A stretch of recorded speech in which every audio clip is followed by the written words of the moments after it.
Today, you will find out what the gods really think of humans and why this contempt still shapes the destiny of your species. You dared to imitate the gods. Now he is on his knees before the 12. The ground trembles, the sky bleeds, lightning devours cracked marble columns. No god extends a hand, none looks with compassion. Hera spits out the words. They make children as if they were eternal. But the problem is not what you did, it's what you represent. There is something in your blood that disturbs Olympus, an old memory, an unforgivable mistake, something Zeus tried to erase. You carry pride, fire, disobedience. The gods never liked humans. They tolerated them, they manipulated them, but deep down, they always knew humanity is the reflection that makes them bleed. You accept divine punishment or reveal the error that not even Zeus dares admit. Hermes drags you across the broken marble.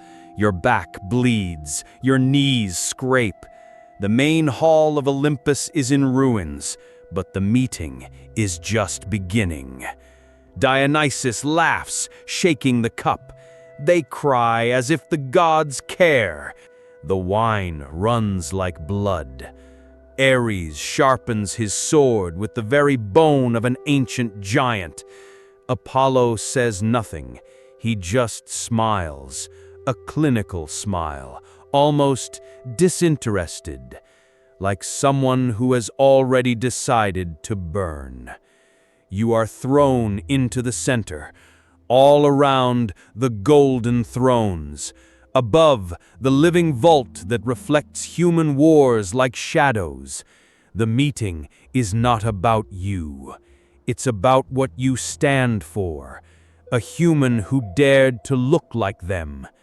Hera looks at you with the contempt of someone watching a cockroach climb up their own statue. They pray in the morning and betray us at night. Poseidon snorts. In my time, at least they drowned on their knees. Artemis whispers something to Apollo. You hear only one word: contamination. You try to speak. Hermes steps on your head, pushing you back to the ground. Zeus hasn't said a word, yet. But his eyes shine with something between contempt and fascination. You realize the council is not deciding whether to punish you. They are deciding whether all of humanity should continue to exist. The marble beneath you begins to crack. Not by magic, by the weight of doubt. Athena is the only one who still watches you with eyes of reason, but even she seems uncertain. You don't know the crime, but you know the sentence. You are just a mortal, but the gods look at you as if they were mirrors and hate the reflection. What if that reflection is exactly what the gods fear most? Zeus finally speaks. The voice does not sound, it explodes. The columns tremble, the clouds bend. Prometheus, the spark of error. You see the image emerge between the thrones. Prometheus molded the first man with clay, sweat, and hope, and stealing fire from the heavens as if stealing a divine secret. He thought he could create in our image, Zeus spits. But he made a toy out of clay, pretending to be divine. Athena intervenes, serene. They learn, they fall, but they build. Hera interrupts with venom in her voice. They build temples for themselves. They forget who gave them breath. They forget who bled stars so that the sky could exist. Ares stands up. His blade does not shine, it pulses. Let's finish what we should never have started. The race of men is a continual affront. Apollo, without taking his eyes off of you, they defy time and die as if they had never known it. Young Aphrodite, suave, they love with such hunger that even death feels envy. You don't know if it's irony or regret. Maybe both. Dionysus pours the wine on the stones and whispers. They dance in chaos as if it were a choice, but it's just despair disguised as celebration. Zeus approaches. The ground he steps on turns to gold, and immediately, dust. Do you know why you're here? You try to speak, your voice won't come out. It doesn't matter. The trial has begun before his birth. The gods discuss their species as if it were a failed experiment, but none of them claim authorship. You are a walking mistake, or a flaw so bothersome that it might force the gods to choose between destruction or redemption. Athena faces Zeus. If they destroy everything again, what will they recreate it with? Zeus smiles, but it's not humor. It is memory of an ancient war, one where he defeated the Titans only to create them again with different names. You tremble, not out of fear, but of an absurd sensation that this conversation has already happened. And last time, the earth remained silent for 1,000 years. The columns go out. The hall plunges into shadows.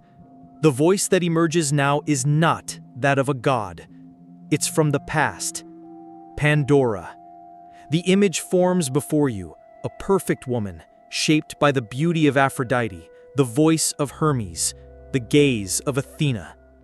It wasn't a gift. Hera's voice cut short. It was revenge packaged.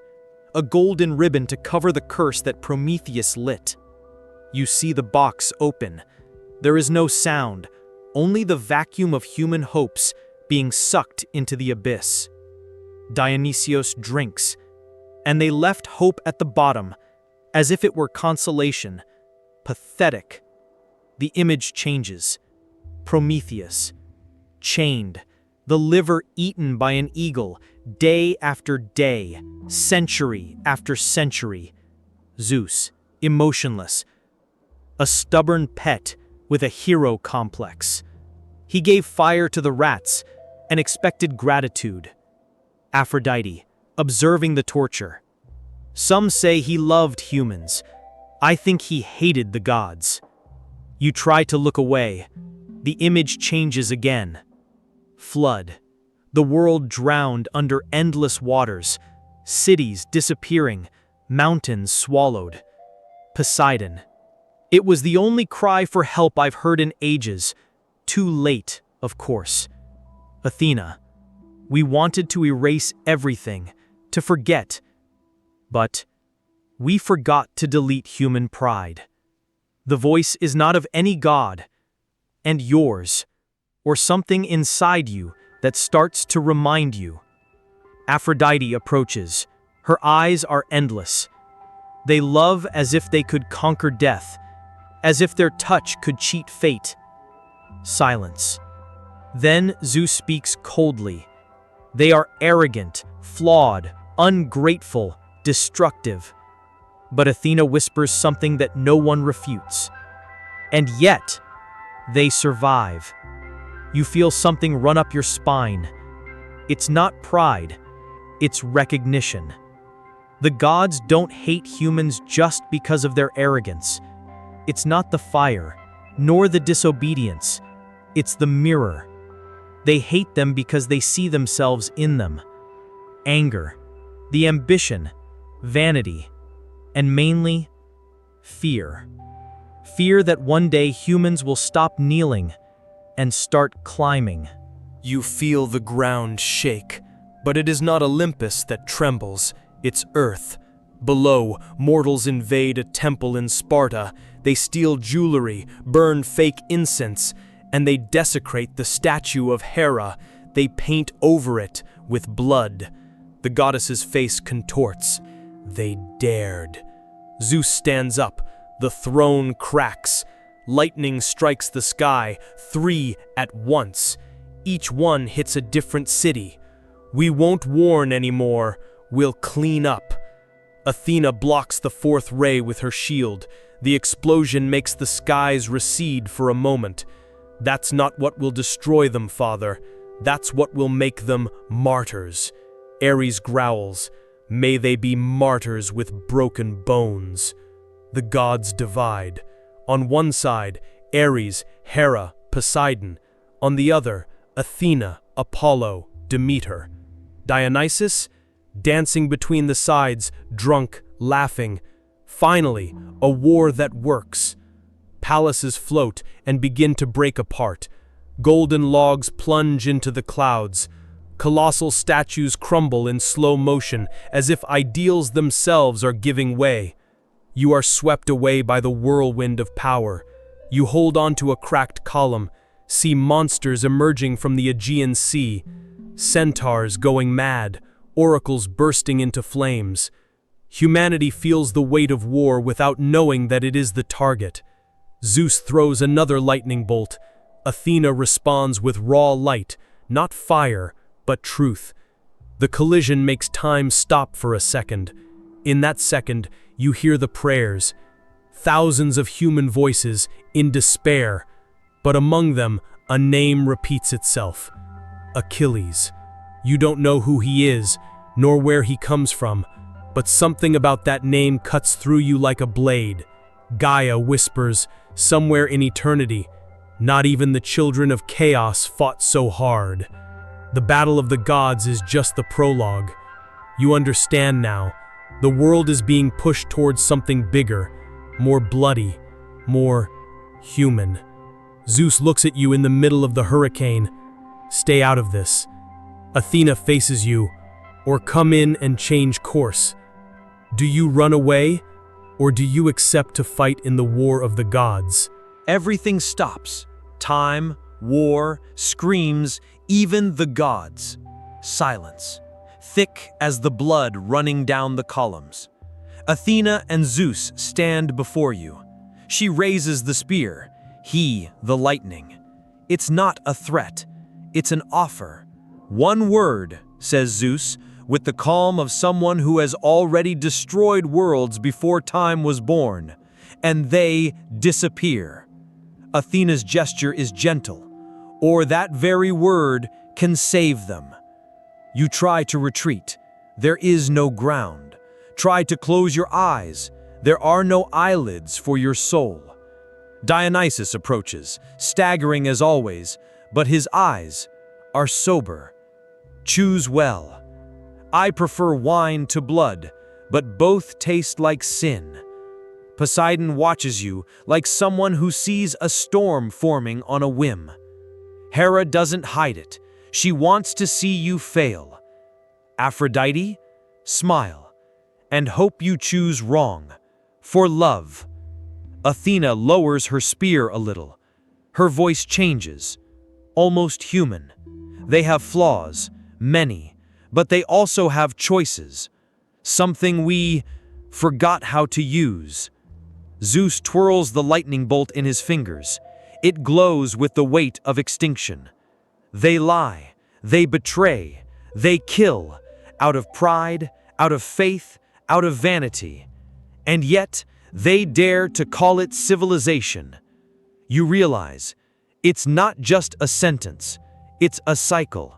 They've done this before, and they will do it again, unless you break the pattern. Athena, don't bow, choose. Zeus, bowing is already a choice. All of Olympus holds its breath. There is no prophecy. There is no destiny. Just your voice. Athena looks at you with reason. Zeus with power. You feel your heart hammering. But you know, the next word out of your mouth decides the fate of humanity. Silence. There is no script. There is no automatic salvation, just an echo. What are you going to say? Silence. Not the common silence, but the one who arises when even the gods hesitate.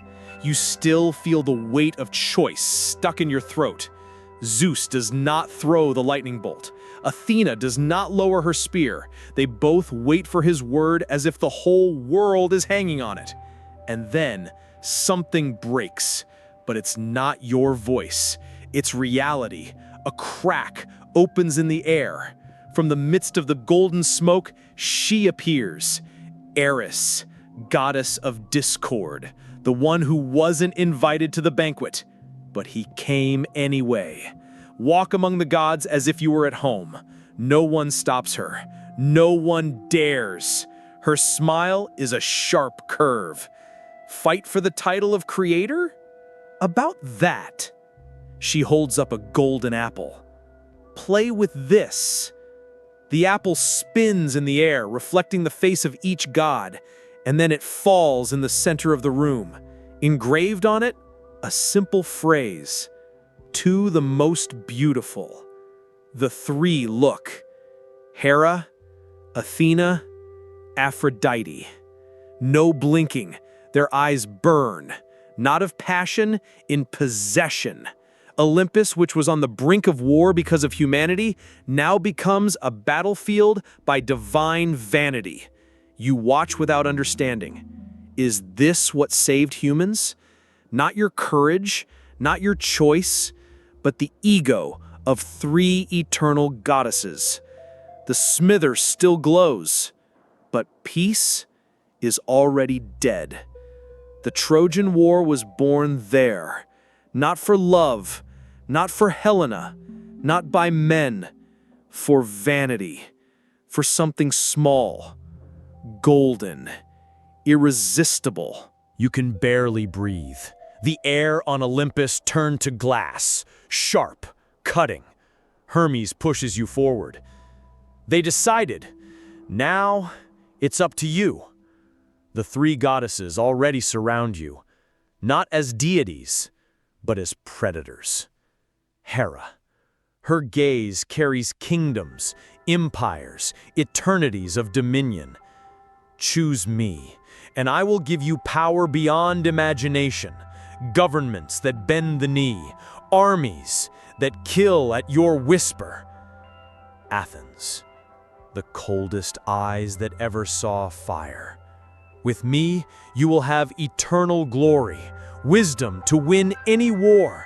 You will be remembered for millennia as one who transcended time. Aphrodite. No need to talk, just smile. But what it offers is not just beauty. It is the love of the most beautiful woman in the world, the impossible wish, the promise of being loved like no gods ever were. Dionysus laughs behind them, drunk and lucid at the same time. I've had all three. None are worth a war, but it will be fun to watch. You try to argue, to ask, negotiate, but it's past time for that. They don't want your opinion. They want your submission. Which is the most beautiful? The question is simple, but the answer condemns kingdoms. You realize the abyss hidden behind every offer. Hera's power demands blind obedience. The glory of Athena demands endless wars. The love of Aphrodite costs the hatred of thousands. Which one would you choose, knowing that any choice starts an apocalypse? You try to buy time, but time is what Olympus hates most. The goddesses approach. Each one extends their hand. You feel the world waiting for your answer. All history bows to your judgment. There is no neutral option. There is no escape. Only one choice. A question, engraved in the gold of the apple. And now, embedded in your soul, to the most beautiful. You can barely breathe. The air on Olympus turned to glass, sharp, cutting. Hermes pushes you forward. They decided. Now it's up to you. The three goddesses already surround you, not as deities, but as predators. Hera. Her gaze carries kingdoms, empires, eternities of dominion. Choose me, and I will give you power beyond imagination. Governments that bend the knee, armies that kill at your whisper. Athens, the coldest eyes that ever saw fire. With me, you will have eternal glory, wisdom to win any war. You will be remembered for millennia as one who transcended time. Aphrodite, no need to talk, just smile. But what it offers is not just beauty. It is the love of the most beautiful woman in the world, the impossible wish, the promise of being loved like no gods ever were. Dionysus laughs behind them, drunk and lucid at the same time. I've had all three. None are worth a war, but it will be fun to watch. You try to argue, to ask, negotiate, but it's past time for that. They don't want your opinion. They want your submission. Which is the most beautiful? The question is simple, but the answer condemns kingdoms. You realize the abyss hidden behind every offer. Hera's power demands blind obedience. The glory of Athena demands endless wars. The love of Aphrodite costs the hatred of thousands. Which one would you choose, knowing that any choice starts an apocalypse? You try to buy time, but time is what Olympus hates most. The goddesses approach. Each one extends their hand. You feel the world waiting for your answer. All history bows to your judgment. There is no neutral option. There is no escape. Only one choice. A question, engraved in the gold of the apple, and now embedded in your soul. To the most beautiful. If the gods already hated humans, wait until you see what they do when a human provokes all the goddesses of Olympus. The world will burn for an apple. Next chapter, the judgment of Paris. Sign up. The chaos is just beginning.